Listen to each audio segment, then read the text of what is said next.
Hello. Thank you very much, Tim, for that nice introduction. Yep, that was a picture of the band.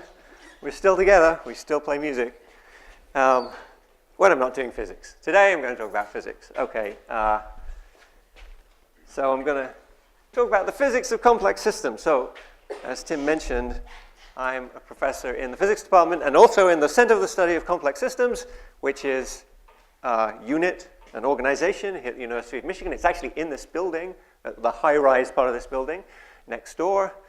And it's sort of an interdisciplinary organization that brings together people working on different areas of science to collaborate on interdisciplinary things, complex systems.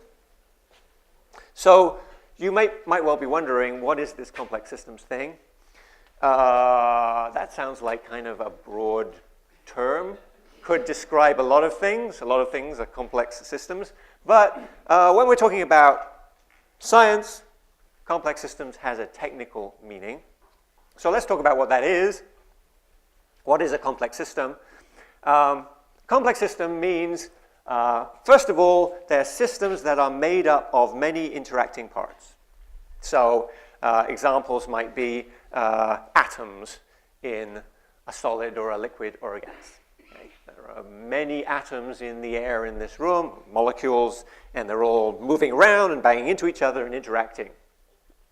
Other examples, cells in a biological organism. Many of them all interact, create a whole organism.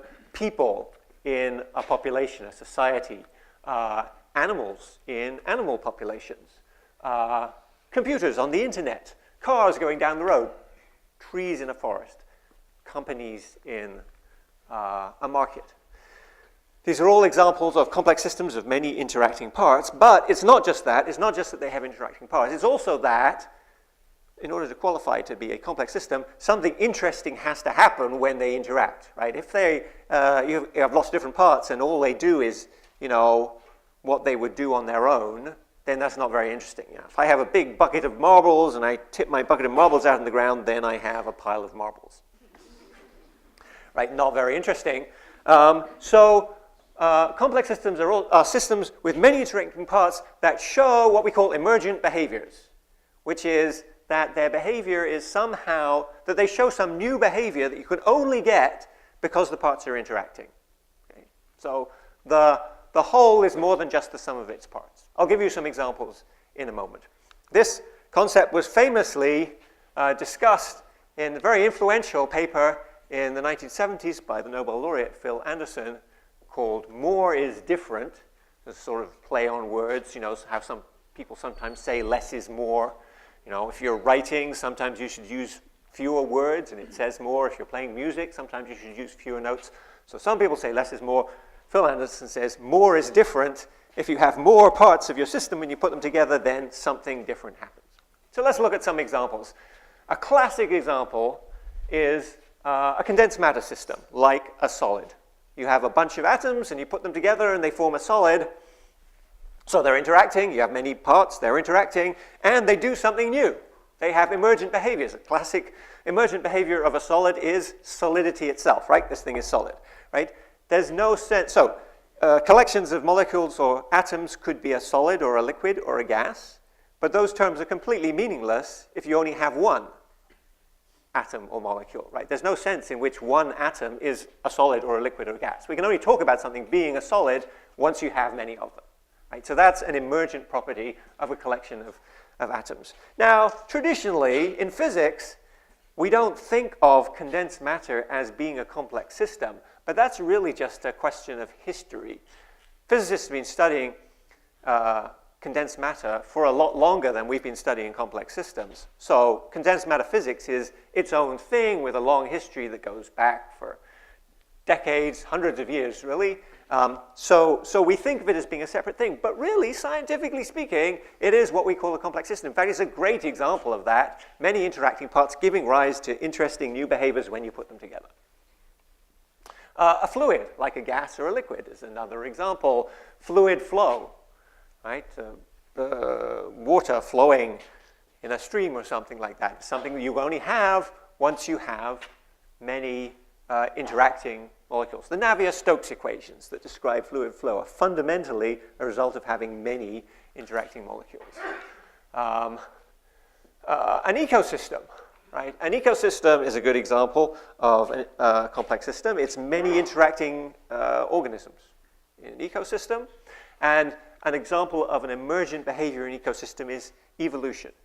Right? So evolution, as a result of natural selection, is fundamentally something that happens when you have many competing organisms. If you're going to have survival of the fittest, in order to be the fittest, there has to be somebody else to be fitter than. If you only have one organism, then there's no sense in which you're the fittest, and then evolution simply doesn't happen. It only happens because you're trying to outcompete the other organisms around you. So evolution is fundamentally a thing that only occurs because you have interacting parts. A market, like a stock market, is many interacting traders buying and selling from each other. An example of an emergent behavior there is price setting in a market. How do prices get set in a market? Well, somebody offers something for sale and somebody else says, okay, I'm willing to buy it at that price. If nobody is willing to buy it at that price, then you'd better reduce your price until you find the price where somebody is willing to buy it from you, right? So the setting of prices is fundamentally sort of a negotiation between the buyers and sellers. If you only had one person, who would they buy and sell from? Right? There'd only be one person. You wouldn't have any prices. There would be no meaning for prices. Traffic on roads, cars on roads. That's a good example of a complex system. There are many cars on the road, and they're interacting with each other. If the one in front of you goes slower, you have to go slower too, and so forth. So an example of an emergent behavior in traffic would be a traffic jam.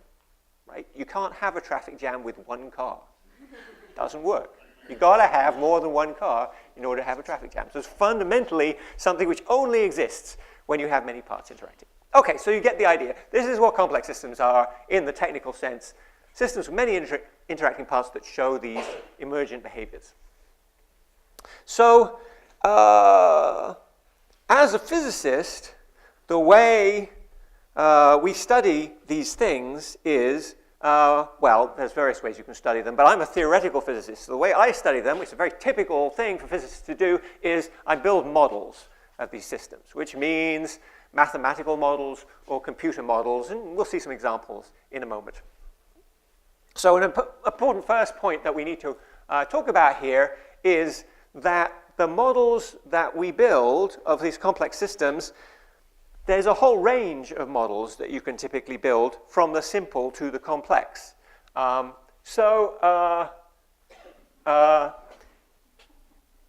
Imagine the example of traffic on a road that we had a moment ago. Traffic on a road, well, it's a complicated thing. The road is, you know, maybe it's windy and it probably has several lanes on it and it goes up and down over hills, and maybe it's got bumps in it, it's got potholes, and it has intersections with other roads, and then there's a lot of cars on the road, and all the cars are different. You know, there's Fords and there's Chevys, and there's probably some trucks in there, and maybe there's some motorcycles, and then all the drivers on the road are different. There are some drivers who are really aggressive, and there are some who are more cautious, and so forth. So there's a lot of complex stuff going on in there. If I, as a physicist, were making a model of this, I would probably just ignore all of that stuff. And I'd just say, oh, well, we'll just make the road completely flat. We'll make it one lane going in one direction, no intersections, totally straight. All the cars are the same. All the drivers are the same, right? So this is not realistic, right? But nonetheless, we can learn a lot by making a model like this. So there's a sort of spectrum of models that go from the simple to the complex. What I was talking about was simple models over here on the left. The simple models are unrealistic, and that means in practice that they probably don't make quantitative predictions. If you want to know how long it's going to take you to drive to work, this model is not going to tell you that. But because they're so simple, we can often understand really clearly and in detail how they work. which means we get a lot of understanding from studying these models.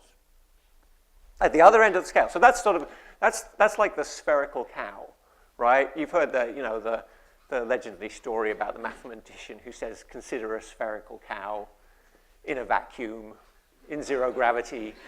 Not a realistic model of a cow, but maybe it's a good starting point. The complex models are more like an actual cow over here, and complex models are like, now I'm going to make a model of the traffic on the road that has all the potholes, and it has all the intersections, and it has the winding road, and it has 6 lanes in each direction, and it has Fords and Chevys, and it has aggressive drivers and more cautious drivers, and so forth.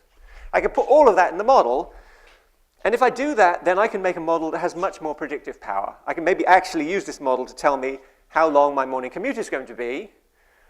But what it doesn't usually do is give me an awful lot of understanding of what's really going on in the system. Because, frankly, if I build a model that has everything that the real world has in it, then it's just as complex as the real world. I might as well just go and look at the real world. The model is just a copy of the real thing. So it's just as hard to understand as the real system that I'm studying.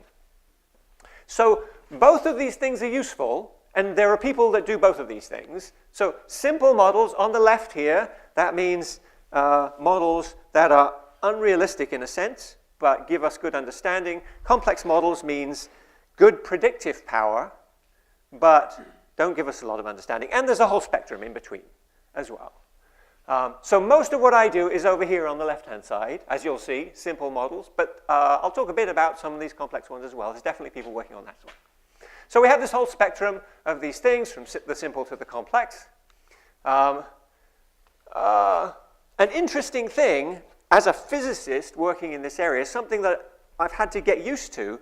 So physicists are perhaps alone in the world of science in that they have models that do both of these things simultaneously. Physics is really remarkable in this way that we have models that are both simple and easy to understand and give accurate predictions. So like Newton's laws, for example, which tell you how things move around. Newton's laws, really simple to write down, just a couple of equations, and yet you can predict the motions of planets absolutely perfectly. You can predict where Jupiter is going to be 1,000 years from now, and you will be right. You will be exactly right, to many decimal places, right? So in physics, we've got used to having these models which have this amazing predictive power, and yet they're really simple things that you can write down in just a few lines, right? It's important to understand that this is not normal. This is not how most of science works. In basically every other branch of science, in biology, in economics, in the social sciences, you don't get this. You don't get simple models that also have great predictive power. You have this choice. You have to have either simple gives you understanding or complex gives you predictive power, but you have to choose one or the other. You have to decide where you're going to be on the scale. So this is something that I've had to get used to working in this field, is that we no longer have what we're used to in physics, these very simple models with good predictive power. This was famously dubbed the unreasonable effectiveness of mathematics by the great physicist Eugene Wigner, saying, it's really quite surprising that mathematical models have this amazing ability to predict stuff in physics, right? In no other area does this happen. On the face of it, we wouldn't expect this to be true, and yet it is. And it's a bit of a mystery why it works so well.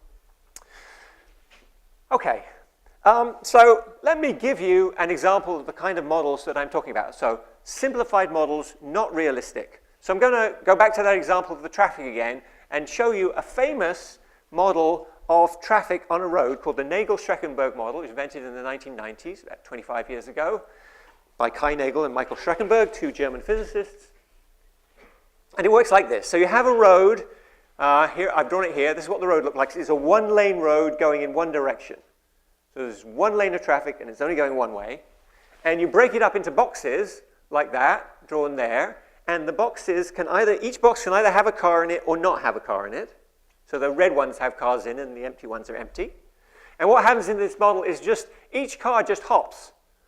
One hop to the right, like that. And then they do it again, and then they do it again, and they just keep on going like that. So that's cars driving down the road. Okay, so obviously this is a highly unrealistic model, right? There are no wheels on these cars. There are no drivers inside these cars. They're just red boxes. And moreover, they're sort of jumping in this totally unrealistic fashion. They're all going at the same speed down the road, right? Very much a simplified model of traffic on a road. And yet, we can actually learn things from this model. So this kind of model is called a cellular automaton. There's a whole class of models. Cellular automaton is any model where you've got boxes and there are some states of the boxes and there's some rules about how the states change. So this is an example of a cellular automaton model, clearly very unrealistic, and yet we can learn quite a lot from this model. So here's a little simulation I built of the Nagle-Streckenberg model. There's my road down the middle there, and I've got one car on it, and the car just hops from box to box like that. And I also put periodic boundary conditions on my car, so if it goes off that side, it comes back on that side like that. Just keeps going round. The end of Main Street is just the beginning again. I learned about periodic boundary conditions as a child by playing the video game Asteroids, which is a 1970s era arcade game where you fly this little spaceship, and if you go off one side of the screen, then you just come back on the other side of the screen. Okay, so a very natural thing. Go off one side, come back on the other side. Okay, so that's what it looks like if I have one car in my system. Here I have 8 cars. So I ran my simulation again, and my cars drive along the road. And they're all going at the same speed, because they all hop at the same time. Right? So I've got my 8 cars, they go off the side of the screen there, they come back on the screen there, and they just keep on going around. Okay, good so far. All right, now what we're going to do is we're going to fill it up with cars. We're going to put a whole lot of cars on the road and see what happens. All of these cars, okay? Now we're going to let the simulation run and see what happens. Whoa! Something weird happens. They're going backwards. Why are they going that way, not that way anymore? So first of all, they really are still driving to the right. They're not driving to the left. They look like they're driving to the left, but they're actually driving to the right. Second of all, this is a real phenomenon that you actually see in real road traffic. So let's talk about what's happening here. If you're a condensed matter physicist, I know we have a couple of condensed matter physicists in the audience, then you already know about this phenomenon. What we have here is we're above half filling, and the holes are moving in the opposite direction to the particles. If you're familiar with that language, that's all that's happening here. If you're not familiar with that language, then let's look at this in a bit more detail. So what I'm going to do is I'm going to look at a slightly more sophisticated simulation of traffic on the road. It's still going to be a one-lane road. It's still going to be going only one way, but it's going to have a bit more of a sophisticated representation of the cars. So I have to admit I didn't write this program. This simulation is done using a software package called NetLogo, which is a sort of standard software package that people use for simulations in complex systems. It's free. You can download it from the internet. You can play around with it if you want to. It does all sorts of simulations of all sorts of things. Here it's doing a simulation of a one-lane road with cars on it. So here is my road along here, and there's a bunch of cars starting out on this road, and I'm just going to let the simulation run, and we'll see what happens. Go. Okay. So my cars are driving to the right again, and you've got periodic boundary conditions, so when they go off the right, they come back on the left, and there's a traffic jam right here in my cars, and you see the traffic jam is moving to the left. Look, it came back on again. It's moving to the left. Even though the cars are moving to the right, the traffic jam is moving to the left, because the cars are coming up at the back of the traffic jam and joining the back of the traffic jam, and then other cars are leaving from the front. And the net result is that it moves backwards in the opposite direction to the way the traffic is moving. So that's actually what you were seeing on the previous slide with the Nagle-Streckenberg model, when it looked like things were moving backwards. Actually, the cars were still moving forward, but the traffic jams were moving backwards. Okay? So even though the Nagle-Streckenberg model is a really simple model, it's actually getting at some real behavior in real traffic systems here. So this is a thing that actually happens. You may have experienced this yourself. Sometimes you'll be driving down the highway, and you'll come to a traffic jam. And you'll come to a stop at the back of a bunch of cars, and you'll be sitting around there for half an hour in your car, idling forward very slowly. Eventually you get to the front of the traffic jam, and you move off again, and suddenly you're driving just fine. And it's like, what happened? There was no reason for this traffic jam. right? It's just in the middle of nowhere. There's this traffic jam on the highway. There wasn't an accident. There wasn't a blockage. There wasn't anything there. You just sort of stopped for half an hour for no reason at all. What happened? What happened is there probably was an accident or a blockage or something, and it was probably 5 hours ago, 10 miles up the highway, right? And it created a traffic jam, and then this happens. People come along and join the back of the traffic jam, and other people leave the front, and the net result is that the whole traffic jam moves backwards up the highway. And by the time you encountered it, it was 10 miles up the highway from wherever the accident had happened, so you don't see anything, but it's still sitting there, this traffic jam, sort of slowly propagating backwards up the highway. These things can go for miles. Okay. So this is an example of a really simple model that nonetheless, even though it's obviously unrealistic, gives you some insight into a real phenomenon that can happen in one of these complex systems. You can certainly make these simulations more complex. Here's another NetLogo simulation now of traffic in a grid-planned town with cars going that way and cars going this way, and they've got little traffic lights there. You see the red and the green, and they're switching backwards and forwards. And so you can make these things much more complicated. This is still pretty unrealistic, right? This is still not a realistic simulation of real traffic, but you can certainly make these things more detailed. You can buy big software packages that are designed specifically for detailed simulations of traffic. If you're an urban planner, you're working for a city and you're going to change the traffic patterns or build new roads or something like that, then these days they always do this kind of stuff. Before they'll do any actual changes to the roads, they'll simulate it, and they make these very detailed micro simulations where you'll have all of the streets and how many lanes they have, traffic in each direction, and all of the intersections and all the traffic lights and the road signs, and then you'll have lots of cars on them moving around. And you do this really detailed simulation. So now we're at the other end of the scale. Now we're at the complex model end of the scale, where it's difficult to say whether I got much understanding from this model, but it does have good predictive power. This is the kind of model that can actually tell me how long my morning commute is going to take. So people use these kind of simulations very seriously for doing real urban planning and city design and so forth. Okay, very good. So there's one example of the kind of thing I'm talking about. Now, one thing that's true of all of these models that I've talked about so far is that they are deterministic models, which means that their behavior is sort of completely written in stone. The rules are very clear. If I start the system in a particular state, I know what it's going to do. I put one car on my road, and it's just going to drive down the road and keep going round and round. Right? Doesn't matter how many times I run that program, the car's going to do the same thing over and over again. It's a deterministic system, means it's completely predictable what it's going to do. A lot of the stuff that I work on is stuff where it's randomized or stochastic processes, things that have some random element in it, and this leads to the methods that we call Monte Carlo methods, which I'll talk about a bit now. So in physics, there are some things which really are random, genuinely random. So an example would be the radioactive decay of some radioactive isotope. So you have some radioactive atom, and if you sit around and wait for long enough, it's going to decay, and it'll emit an alpha or a beta particle or a gamma ray or whatever, some combination of those things. That's a truly random process. If you look at this atom, you cannot predict when it's going to decay. You might have some idea of how long it'll take on average. That's the half-life of the atom. But you can't say exactly when it's going to decay. It might be a bit earlier, it might be a bit later.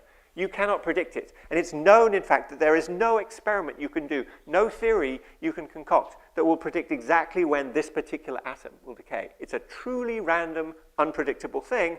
In fact, so random that people use the decays of radioactive atoms to generate random numbers, for example, to create super secret codes that no one can break.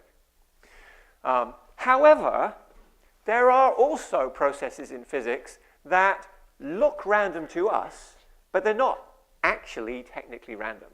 So an example would be Brownian motion. So Brownian motion is the jiggling of particles in a gas. If you have a little particle like a dust particle or something floating in the air, and you look at it down a microscope, you'll see that it's jiggling around. Why is it jiggling around? Because it's being hit on all sides by the molecules of the air. It gets hit by a molecule, it jiggles it that way, it gets hit by another molecule, it jiggles it that way, and you can see this under a microscope. It's moving around somehow.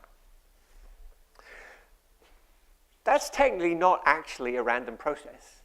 If you knew the positions of all of the molecules in the gas and how fast they were going and in what direction, then in principle you could predict all of the collisions and you could predict exactly how the particle was going to behave. Of course we can't do that. We can't measure all those positions and velocities, and even if we could, there are so many of them, there's no way we could predict them all. That's not a calculation we can actually do. So as far as we're concerned, when we look at this particle moving around, it looks like it's random. We can't predict it. Right? And it turns out that you can do a pretty good job of saying how this system will behave just by assuming that it actually is random. Right? If we can't predict it, then it might as well be random. That's roughly what we mean by random. Random means something that we can't predict.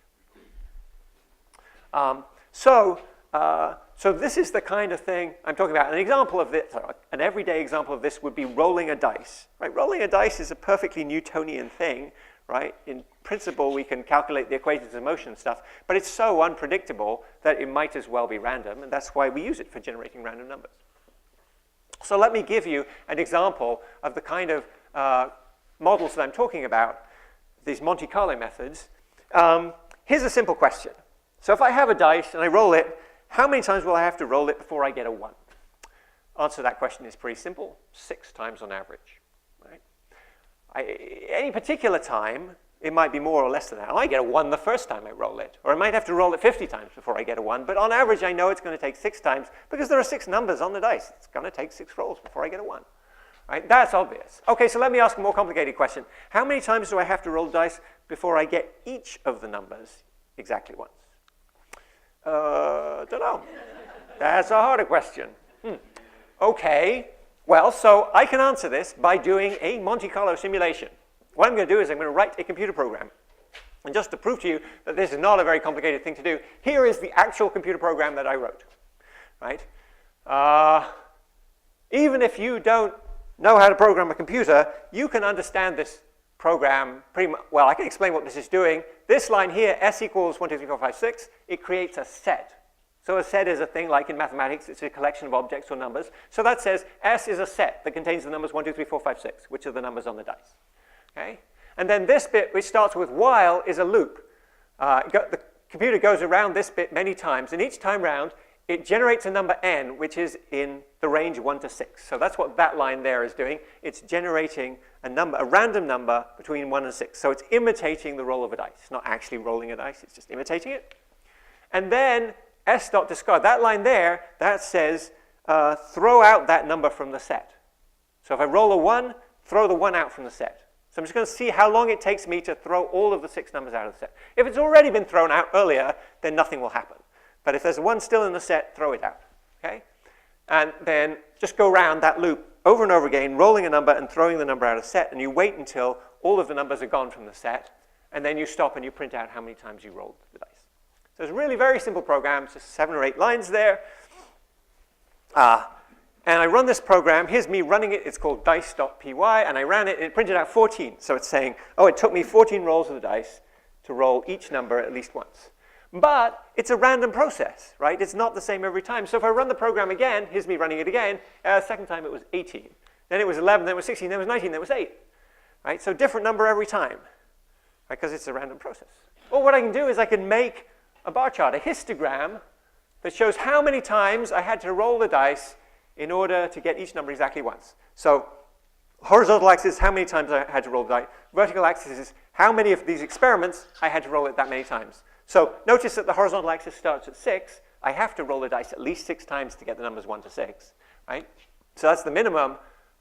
It peaks here around, 11 or 12 or something. So the most common number is 11 or 12. But there's a long tail out here which says sometimes I have to roll the dice 30, 40, 50 times before I see all 6 numbers. Sometimes I just get unlucky. So now here's the thing. It turns out, in fact, that this particular problem has an exact answer. You can calculate it. It's not that difficult to do. So the first time I roll the dice, I'm definitely going to get one of the numbers. I don't know which one I'll get, but I'll get one of the numbers, and I'll strike that one out of the set. right? So suppose I roll a 1 on the first time. So I remove the 1 from the set. Now I've just got to get a 2, 3, 4, 5, or 6, and then I'm done, right? So I roll the dice again. What's the chance that I'm going to get one of those 5 remaining numbers? Well, that's 5 out of 6, right? So how many times are you going to have to roll the dice to get that? Well, you just flip that probability upside down. 6 over 5 is the expected number of times I'm going to have to roll the dice. And the next time it's 6 over 4, and then it's 6 over 3, 6 over 2, 6 over 1. So the total expected number of times I'm going to have to roll the dice is 6 divided by k, summed over k from 1 to 6. That mathematical expression here, and it's not hard to show that that's equal to 147 over 10, or 14.7. So it takes, on average, exactly 14.7 rolls of the dice to get all the numbers once. Sometimes more, sometimes less, but that's going to be the average. Okay, so here's an interesting thing. We have a random process. It's truly a random process, but it also has an exact mathematical answer. Well, that's not so surprising. There's lots of things in physics that are like that. But back in the 1940s, Stan Ulam and his collaborators at the Los Alamos lab realized that you could use this process in reverse. This is the clever trick. He said, okay, sure, if I have a random process, I can do a mathematical calculation to calculate the answer to that. But he said, well, let's use this in reverse. We have some mathematical calculation we want to do, but we don't know how to do it. If I can find a random process whose answer is the same as the thing I'm trying to calculate, then I can just do that random process instead. Right? I don't have to do my mathematical calculation. Let's find a random process that gives the same answer as the thing I'm trying to do. That's what Monte Carlo methods do. It's find a random process that gives you the answer to your question. So let me give you a simple example of that. I'm going to calculate the value of pi. Right? So that's definitely something that has a real answer. Pi is a definite thing. Right? There's no randomness about that. It's a definite number. We might not know all the digits. It goes on forever, but there definitely are some digits there. Okay, but I'm going to calculate by doing a random thing. So here I have a circle. And the circle is inside a square. And the square is 2 by 2. It could be 2 feet or 2 inches. Or it doesn't matter. 2 units by 2 units. Okay? 2 unit by 2 unit square. And a circle inside it. So the circle is also 2 by 2. It touches the walls on all sides. So that means its diameter is 2. So that means its radius is 1. So it's a circle of radius 1. Now you know that the area of a circle is pi r squared. But r, the radius in this case, is 1, so that's actually just pi. So the area of this circle is pi. So if I could measure the area of this circle, that would be pi. Okay? So I'm going to do that. I'm going to measure the area of this circle. I'm going to do it in perhaps a slightly funny way. What I'm going to do is I'm going to take my circle and my square around it. I'm going to stick it on the wall, and then I'm going to throw a bunch of darts at it. Okay, so I'm a really bad darts player.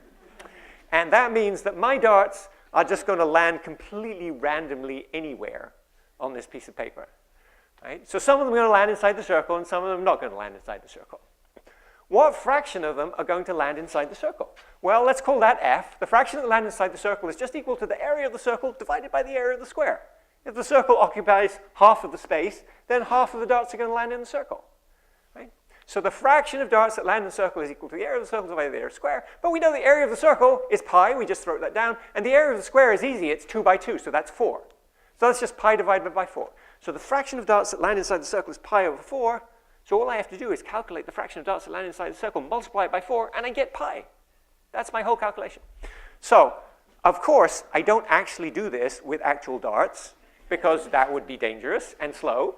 What I do is I do it in simulation on the computer. I simulate darts being thrown at this circle.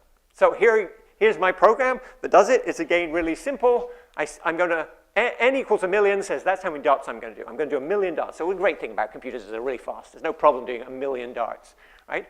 So I'm just going to go round this loop here 1,000,000 times. Each time I generate a random x coordinate and a y coordinate. That's the point the dart hits the dartboard at.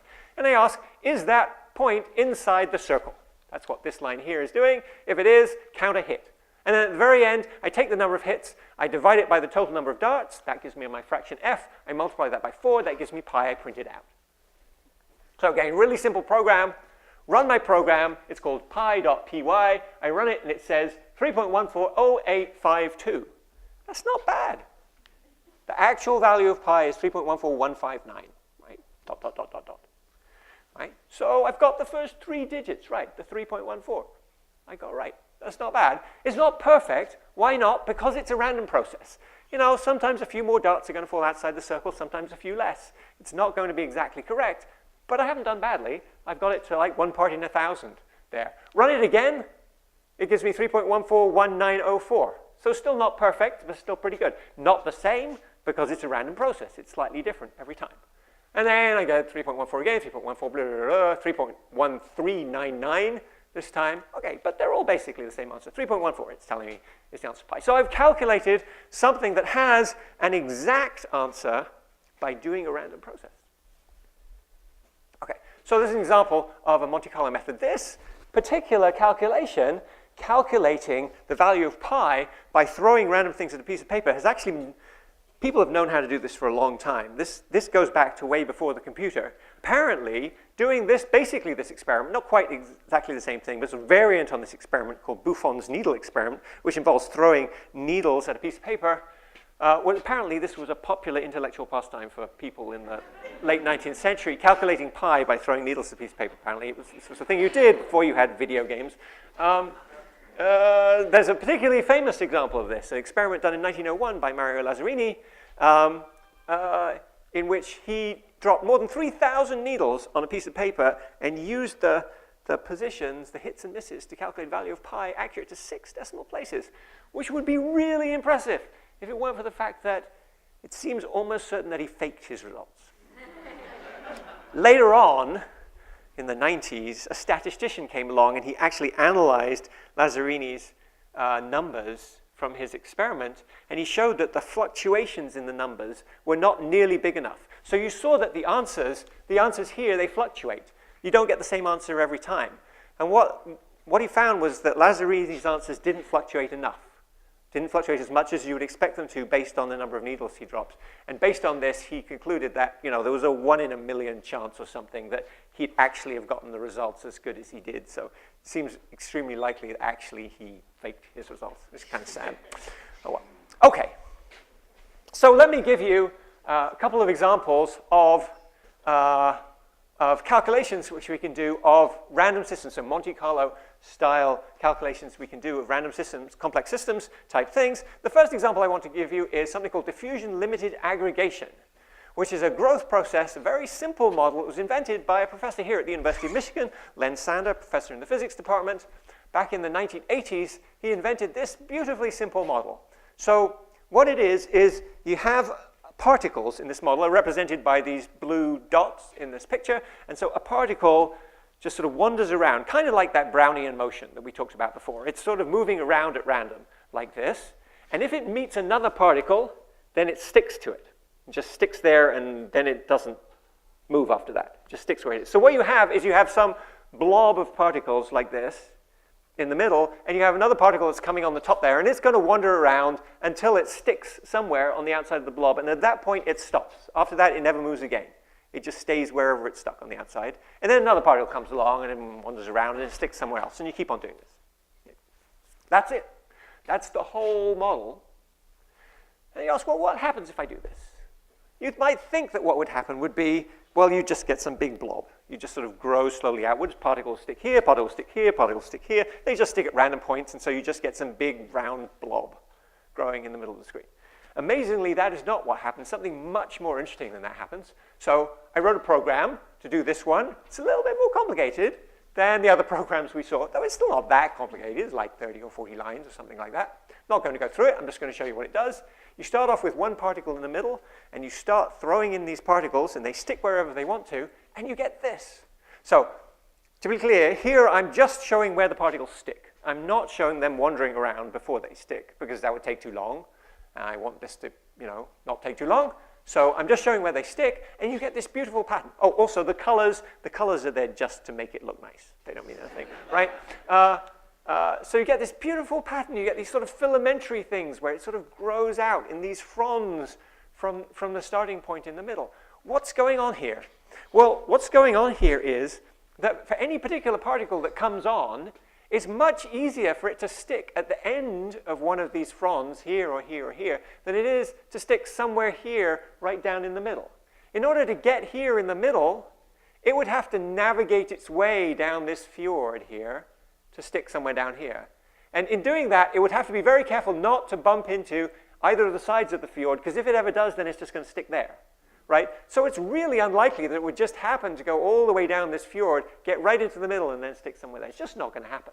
It's much more likely that it would stick somewhere around the outside.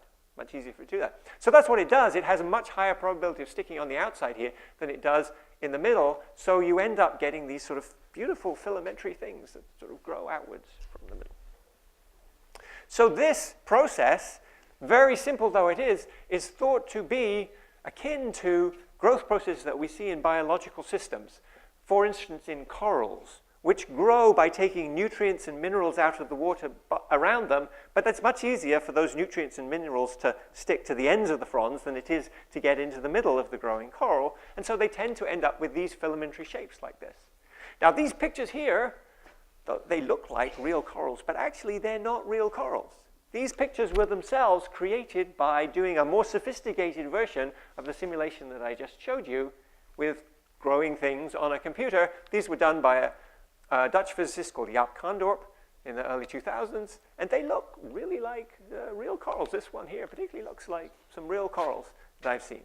And so this is believed to be a good sort of general model for how these things grow. So again, it's sort of giving us some understanding. Really simple model, but giving us some understanding of how you would get these filamentary structures that you see in the growth of corals. All right, the next example I wanted to talk about is one that I've worked on in my own work here at the University of Michigan, and this is based on something called the percolation model. So percolation, again, is a really simple model. So the way it works is you have a bunch of points or nodes like this arranged on a grid, rows and rows of them, and you just throw connections down between them. Just put a link between them, between those two, and you just keep on doing this, and you throw lots more connections down. You're just throwing them down at random, anywhere. Whoops. Come back. You just throw these connections down at random, so you get something like this, all connected together. So that's it. That's the whole model. You just take these dots and you connect them together at random. Why is this an interesting thing? Well, what's interesting about it is the way it behaves depending on how many of these links you throw down. Or another way of saying it, that is, what's the probability that two nodes are connected together? If there's a high probability, then there's lots of links. If there's low probability, then there's very few links. Right? So if there's only low probability of them being connected and only very few links, then you have something like this over here on the left. There's just a few connections lying around, but basically it's all still separate stuff. It hasn't been connected up very much. On the other hand, if you throw down a lot of links, like this over here, then it all gets connected up. I can get from anywhere to anywhere else now in this maze because everything's sort of got connected together. I can get from here to here. So there's a path that goes all the way across the lattice from one side to the other, for instance, here. There isn't over here. Over here, there's no way I can get from one side of the lattice to the other because it hasn't connected up. And in between those two extremes, there's the magic point where it first connects up, where you first find that you have some path all the way across the grid from one side to the other. That's called the percolation transition. So this is the main thing we're interested in, when there's a transition from a system where it's all separate to a system where it's all got connected up, with this transition in the middle, percolation transition. So why are we interested in this? Well, people study this process for a lot of reasons, but the reason I'm interested in it is because I'm interested in how diseases spread. So imagine that each node in the lattice represents a person, and there's some person over here represented in red who has the flu. Okay? And then this person could give the flu to some of their friends. So their friends in this case means the people next to them on the grid. But they're probably not going to give the flu to all of their friends because, they might not talk to some of their friends this week. Or they might talk to them, but they might only talk to them on the phone, in which case you can't give them the flu. Now, for whatever reason, there's some probability that you give the flu to your friend, some probability that you don't. So I'm going to represent that by putting the lines in. So the lines represent who I gave the flu to. So this red dot here gave the flu to this person, but not to this person down here.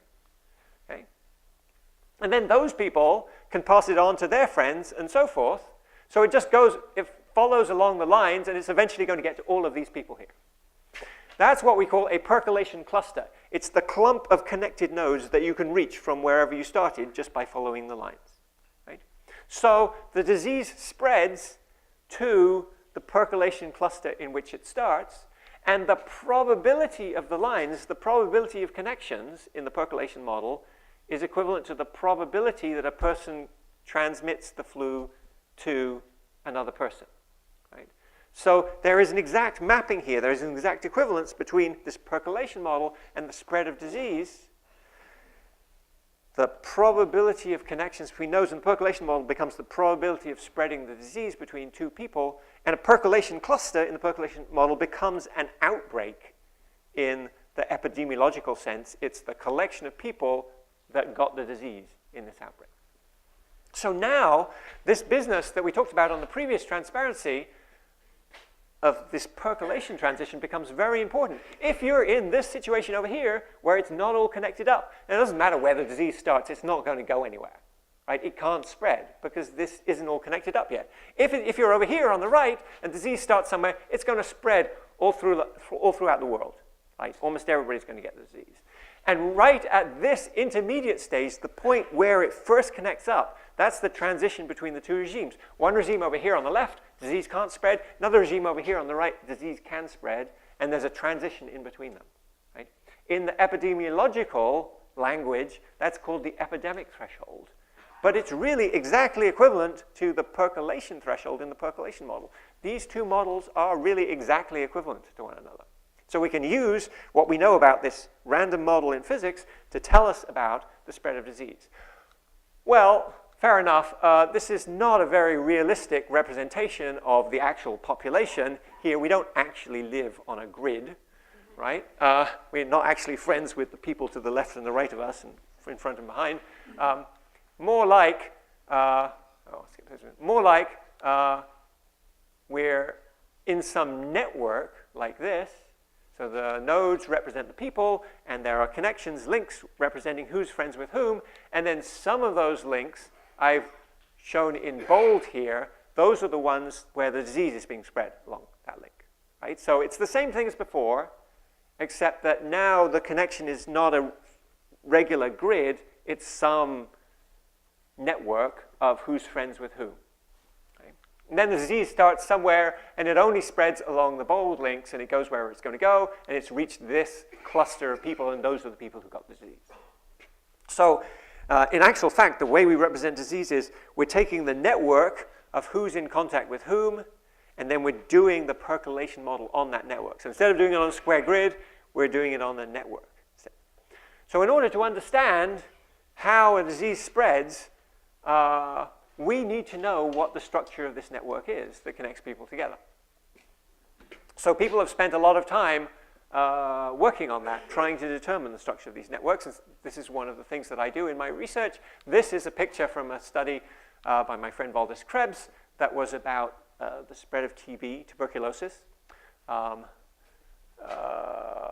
People think of tuberculosis as being something that romantic heroines die of in Jane Austen novels, but it's actually become a serious health issue in the last 25 years or so because of it's re-emerged because of antibiotic-resistant strains of tuberculosis, which are resistant to treatment and so have become a serious health problem. So people are concerned about this, so people look at networks like this, which is the network of spread of tuberculosis. So tuberculosis is spread by airborne infection. You know, somebody coughs on somebody else. So you have to be in close physical proximity with someone else, breathing the same air to pass TB. So this would be the network of who's been in close physical proximity with whom. And you can see that there's interesting structure in this network. Like there are these star-like structures you see around here. These are what we call hubs in the network. They're nodes that have a lot of connections to other people, and you could see that that would be important from a disease spreading point of view. If there's somebody who has a lot of contacts with other people, and if that person got sick, they could spread the disease to a lot of other people. So that's an important thing to know about. There are some people who have contact with, 10,000 people a day. If you're the person who sits on the front desk in reception, or the person who drives the bus, or something like that, you can have contact with a lot of people, and then if you get sick, that could be very bad. Here's some other examples of networks. This is a network of contact between school children in a US high school. This is This is one of the networks from my own work. This one's an interesting one. This is a picture of the internet, which is not a network of contacts between people, but it is the network over which computer viruses spread. So people who used the same kind of mathematics that we use to study the spread of human diseases also to study the spread of computer viruses, in which case you want to know what the shape of the internet is, what the network there is that's spreading the disease. Here's an actual example of a disease spreading over a network. This is real data from an actual outbreak of an actual disease, SARS, severe acute respiratory syndrome, which is a sometimes fatal form of pneumonia. They had a bad outbreak of it in Southeast Asia in 2002, 2003. Steve Borgatti from Duke University put together this picture showing the actual path of the disease through the population in that specific outbreak. People have also done, you can go to the other end of the scale and do the detailed simulations. So I've been talking about these very simple models, percolation and stuff like that. There's a whole scale of these from the simple models to the complex, like we talked about before. So this, for instance, is a computer simulation of the spread of a computer virus done by this chap at UCSD. And you can see this virus starts off sort of relatively slow, spreading around the world. And then you wait a little bit.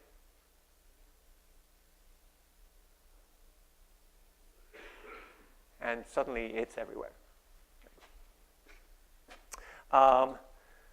People have worked on very detailed micro-simulations of the spread of diseases. This is sort of the disease equivalent of that traffic simulation I talked about, where you put all the roads in and all the intersections and everything like that. This is from a study called the EpiSim study, spearheaded by Steve Eubank at Virginia Tech. So this is a simulation of spread of disease in a specific city. So the city they studied was Portland, Oregon. So it's an actual city, a real place, and they have all of the topography and all of the streets and all of the buildings, and they have the cars going down the streets and they have people in the cars, and they have the people going to work and the kids going to school, and all of that stuff is in there. Very detailed simulation of everything. So now we're at the complete other end of the scale of like putting in the kitchen sink. We do a really detailed simulation. Maybe it's not so useful for getting understanding, but it's very useful for making predictions. If you want to actually predict, how many people are going to get the flu, how long it's going to take, how long it's going to be before they recover, those kinds of things, then you can use a detailed simulation like this to actually make quantitative predictions about how things are going to happen. Here's another example from Vittorio Kalitz's group. This is actually sort of somewhere in the middle. This is an example of a model that's sort of halfway between the simple and complex. What they were interested in here is the role of airlines in spreading disease around the world. So the primary vector by which disease is spread around the world is on airlines. Airplanes are basically just little metal tubes full of germs hurtling through the air. And so they made this simulation in which they had all of the airline routes, the actual airline routes that the airlines fly, from each airport to each other airport, and how many passengers are on each flight, and all of that is in there in great detail. What they didn't do is they didn't simulate what's going on inside the cities in great detail. They could have done something like that study of Portland, but they didn't do all of that. They made a very simple model inside the cities where it was just sort of people randomly milling around and meeting each other and passing disease on. So this is sort of somewhere in the middle. This is a sort of semi-complex model that's sort of got some complexity to it, the airlines, but some simple modeling as well. It's a combination of those two things. And they could use this to predict, for instance, if there's an outbreak of the flu, which cities it's going to get to first, which ones it's going to be worst in, how many people are going to get infected, when it's going to get, what date it's going to get to this city versus this other city, and so forth. Okay, I'm very nearly out of time. I've just got a couple of minutes left. I want to show you just one more quick example before I finish. So all of these diseases that I've been talking about so far are what we call SIR diseases. That means diseases where you start off in the susceptible state, you can catch the disease, you get infected, and then you recover. That's the flow chart for an SIR disease. There are other diseases. For instance, there are SIRS diseases. Those are ones where you start off susceptible, you get infected, you recover, but then after a while you lose immunity and move back into the susceptible box again, meaning you can catch the disease a second time. That doesn't happen, for instance, with the flu. Once you've had a particular strain of the flu, you can never catch it again. You have lifetime immunity. But there are other diseases where you lose your immunity and you move back over here again. Or there are more complicated things still. So this can give rise to some interesting problems, some interesting behaviors, this circular SIRS model. This is actually very closely akin to something else that's studied in physics called an excitable medium, which is something where you can sort of trigger it and set it off, and then it relaxes back into what we call a refractory state, and then after it's been in a refractory state for a while, it can be triggered again, and you can set it off again. So this is used as, for instance, a model of the tissue in the heart that causes your heart to beat, for instance. It's an excitable medium. Another famous example is a chemical reaction called the Belousov-Zhabotinsky reaction. What happens when you do this is you sort of get waves of disease. You can imagine this is the landscape.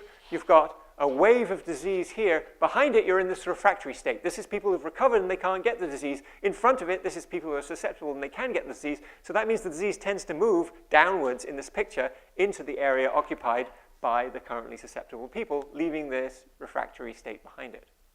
So as I say, this is related to a bunch of other things, including nonlinear chemical reactions like the Belousov-Zhabotinsky reaction. So I'm just going to leave you with this. This is another simulation done using the NetLogo package of precisely this process. So you can imagine these as waves of disease spreading across the landscape. There are actual diseases where you can see these waves happening. They're actually not usually human diseases, because human diseases don't really spread across the landscape. They mostly spread in airplanes. But animal diseases show this kind of wave-like behavior. For example, I've seen movies of rabies spreading across the landscape, and you get these waves of infection that spread across the landscape. And it looks very like this kind of thing. So this is actually a simulation of a chemical reaction, the so-called Belousov-Zhabotinsky reaction, but it's mathematically very closely related to these SIRS models of the spread of the disease.